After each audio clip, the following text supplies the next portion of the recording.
السلام عليكم ورحمة الله.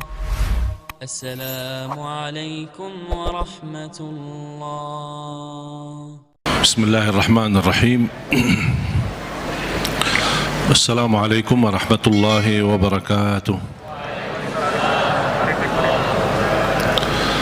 الحمد لله رب العالمين، وأشهد أن لا إله إلا الله وحده لا شريك له ولي الصالحين، وأشهد أن سيدنا ونبينا محمدا عبد الله ورسوله الصادق الأمين. اللهم صل وسلم وبارك على سيدنا محمد وعلى آله وصحبه ومن تبعهم بإحسان إلى يوم الدين. اللهم علمنا ما ينفعنا وانفعنا بما علمتنا وزدنا علما وتقى. Para jemaah sekalian yang dimuliakan Allah Subhanahu wa taala,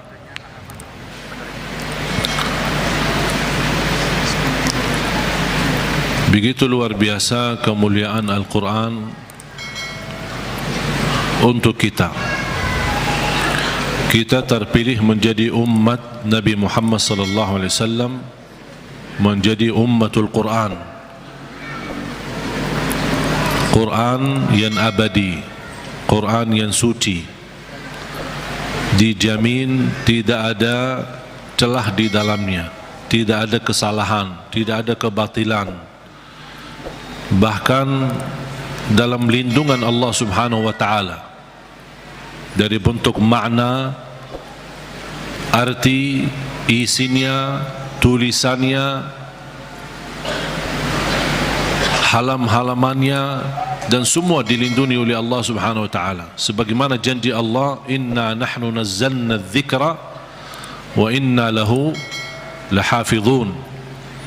Kami telah menurunkan Al-Quran dan kamilah yang menjaganya. Termasuk terjaga ahlul Quran. Bukan hanya Al-Quran sendiri yang terjaga, tetapi ahlul Quran pun dijaga oleh Allah Subhanahu wa taala. Bahkan salah satu lindungan Allah Subhanahu wa taala kepada kita melalui Al-Quran, akan dilindungi oleh Allah ahlul Quran dari siksa neraka Jahannam.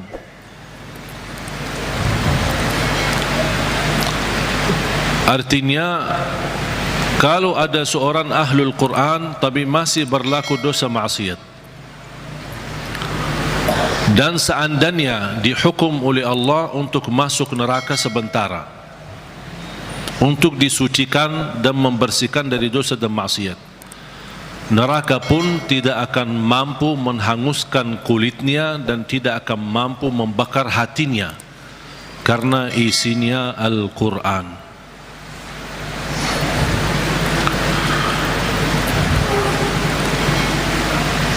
Banyak kelebihan Al-Quran untuk kita. Surah yang paling agung di dalam Al-Quran suratul Fatihah. Ayat yang paling agung di dalam Al-Quran ayat Al-Kursi. Suratul Fatihah, kalau boleh saya artikan dialog sama Allah, berdialog dengan Allah. Setiap satu ayat kita baca, Allah jawab kita. Makanya disunnahkan kalau kita baca suratul Fatihah, jangan disambungkan ayatnya. Setiap ayat berhenti.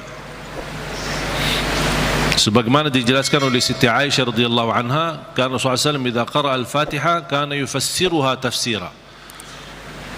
Ketika Rasulullah SAW membaca suratul Fatihah, seperti dia mentafsirkan suratul Fatihah, saking pelan-pelan dan bertahap-tahap membaca ayat-ayatnya suratul Fatihah, menunjukkan beradab sama Allah Subhanahu wa taala, kehormatan, karena dia sedang berdialog dengan Allah melalui bacaan suratul Fatihah.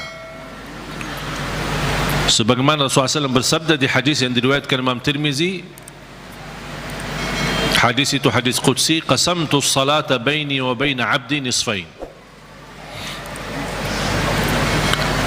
Aku telah membagikan salat antaraku dan hambaku, kata Allah.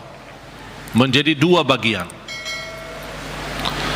Dan yang dimaksud kata as-salah di hadis ini adalah suratul Fatihah. Ternyata suratul Fatihah memiliki banyak nama. Disebutkan nama di antara lain Al-Fatihah, Ummul Kitab, Ummul Quran, As-Salah, Asy-Syafiyah, Ar-Raqiyah, Al-Waqiyah, menyembuh segala penyakit, melindungi dari segala bahaya, gangguan, godaan, bahkan bisa menjadi ruqyah. Orang yang tidak fahami ruqyah dan sulit mencari orang yang meruqyahi, lebih baik kita ruqyah diri sendiri. Sering orang bertanya, saya tidak faham ayat-ayat ruqyah, cukup dengan suratul Fatihah. Suratul Fatihah sudah mewakili semua ayat-ayat untuk meruqyah diri sendiri, menjadi rutin dibaca. Boleh jadi wirid, setiap hari kita baca Al-Fatihah 10 kali, 20 kali, 100 kali, semampu kita. Jadi wirid, keberkahannya luar biasa. Boleh menjadi doa dalam air minum kita. Setiap mau minum air dalam botol atau gelas, kita baca Al-Fatihah, tiup di dalam air, kemudian minum. Itu menjadi obat.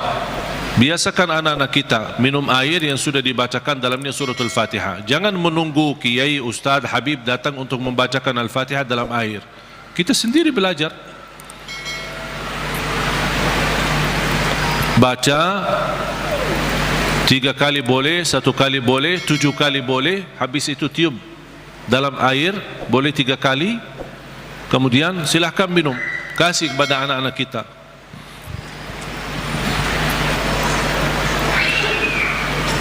Al-Fatihah sebagai obat menyembuhkan penyakit kita.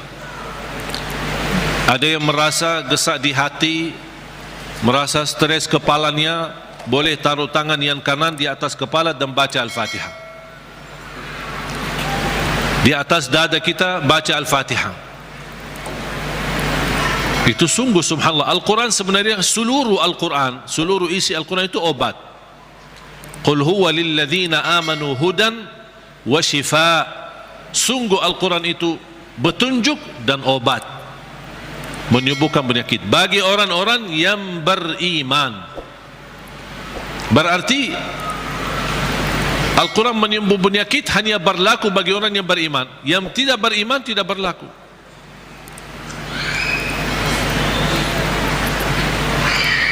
Dan banyak hadis yang menunjukkan Al-Fatihah itu sebagai ruqyah. Sebagaimana hadis Abu Musa Al-Asy'ari radhiyallahu an ketika mengobati seorang kepala kampung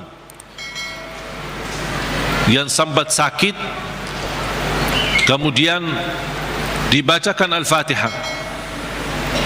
Kemudian faka'annama nashita min iqal, sampai dia sembuh seperti tidak pernah sakit sebelumnya. Dan mereka mencerita ketika mereka pulang ke Madinah bertemu Rasulullah SAW, mereka mencerita apa yang terjadi bersama orang kampung. Di antaranya kepala kampung yang sedang sakit, dibacakan Al-Fatihah, dia sembuh. Rasulullah SAW bersabda, wa ma yudrika annaha ruqyah. Dari mana wahai Abu Musa kamu tahu itu ruqyah? Itu menunjukkan Rasul setuju dengan perilaku Abu Musa Al-Asy'ari.